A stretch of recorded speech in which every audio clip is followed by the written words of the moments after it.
السلام علیکم۔ ہماری آج کی کہانی کا عنوان ہے شرارت کی سزا۔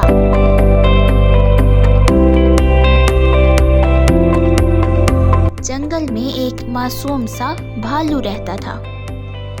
وہ ہر ایک پر یقین کر لیتا اور سب کی باتوں میں آ جاتا۔ ایک دن وہ نرم گھاس پر آرام سے سو رہا تھا کہ اچانک سے بھوک کی وجہ سے اس کی آنکھ کھل گئی۔ اسے بھوک کافی زیادہ لگی تھی۔ وہ بھی سوچ ہی رہا تھا کہ کھانے کا انتظام کہاں سے کرے کہ اچانک وہاں پر ایک لومڑی آ گئی۔ لومڑی بہت ہی شرارتی اور مکار تھی۔ اسے دوسروں کو تنگ کرنے میں مزہ آتا تھا۔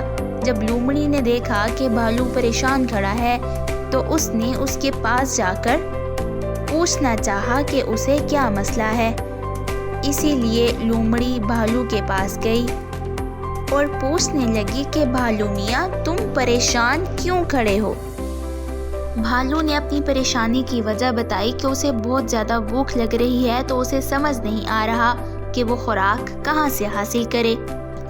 اس پر لومڑی نے جواب دیا کہ ندی کے قریب جو ایک بڑا درخت ہے اس پر شہد کی مکھیوں کا بہت بڑا چھتا لگا ہوا ہے۔ اس میں بہت ہی رسیلا اور میٹھا شہد ہے۔ تم وہاں پر جاؤ اور وہ شہد کھا کے اپنا پیٹ بھر لو۔ یہ کہتے ہوئے لومڑی وہاں سے چل دی۔ چونکہ بھالو بہت ہی بھوکا تھا تو اس نے آؤ دیکھا نہ تاؤ اور بھاگنے لگا۔ بھاگتے بھاگتے وہ ندی کے قریب اس بڑے درخت کے پاس پہنچ گیا۔ بھالو نے جب درخت کے اوپر دیکھا تو بہت ہی مایوس ہو گیا، کیونکہ وہاں پر شہد کا چھتا ہی نہیں بلکہ ان کے ساتھ شہد کی مکھیاں بھی لگی ہوئی تھیں۔ اگر بھالو ان کے چھتے کو چھیڑتا تو وہ ساری مکھیاں بھالو پر حملہ کر دیتی۔ بھالو کو چالاک لومڑی پر بہت ہی زیادہ غصہ آیا، لیکن بھالو بہت ہی سیدھا اور معصوم دل تھا۔ وہ وہیں کھڑا رونے لگا۔ اسی درخت کے نیچے ایک خرگوش آرام سے سو رہا تھا۔ جب اس نے بھالو کے رونے کی آواز سنی تو اٹھ بیٹھا۔ خرگوش اٹھا اور بھالو کے قریب آ کر پوچھنے لگا کہ بھالو میاں، تم اتنی زور زور سے کیوں رو رہے ہو؟ بھالو بہت ہی اچھا تھا۔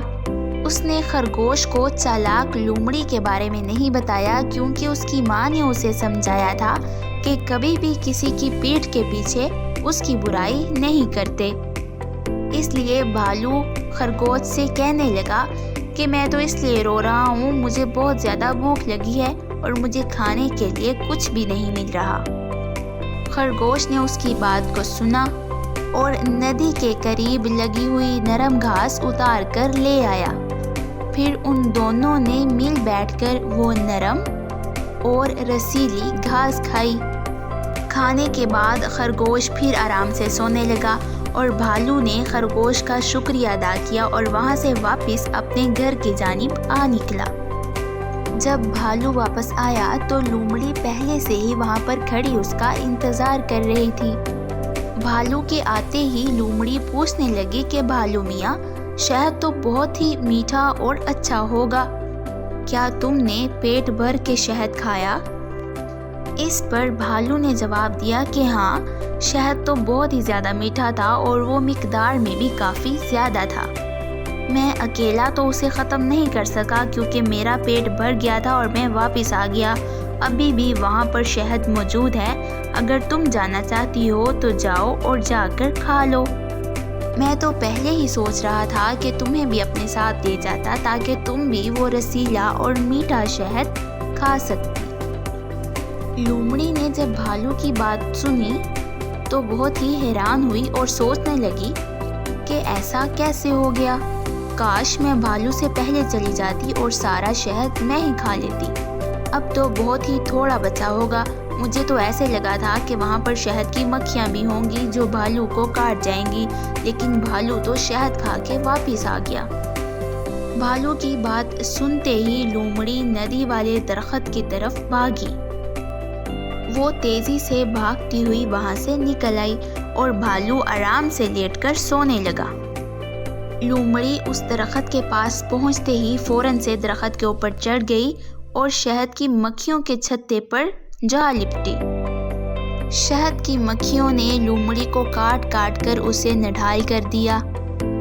2 دن بعد بھالو کے بعد وہ لومڑی گئی اور جا کر بھالو سے معافی مانگنے لگی۔ لومڑی کو سخت بخار نے گھیرا ہوا تھا اور اسے بخار شہد کی مکھیوں کے کاٹنے کی وجہ سے ہوا تھا۔ لومڑی نے اس سے اپنی شرارت کی سزا مانگی اور کہنے لگی کہ بھالو میاں مجھے معاف کر دو، میں نے جو شرارت کی اس کی سزا مجھے مل گئی۔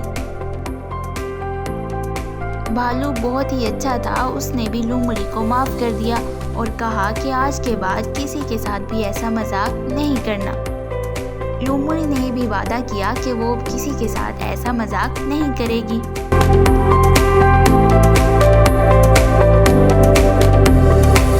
اس کہانی سے ہمیں یہ سبق ملتا ہے کہ کبھی بھی کسی کا برا نہیں سوچنا چاہیے۔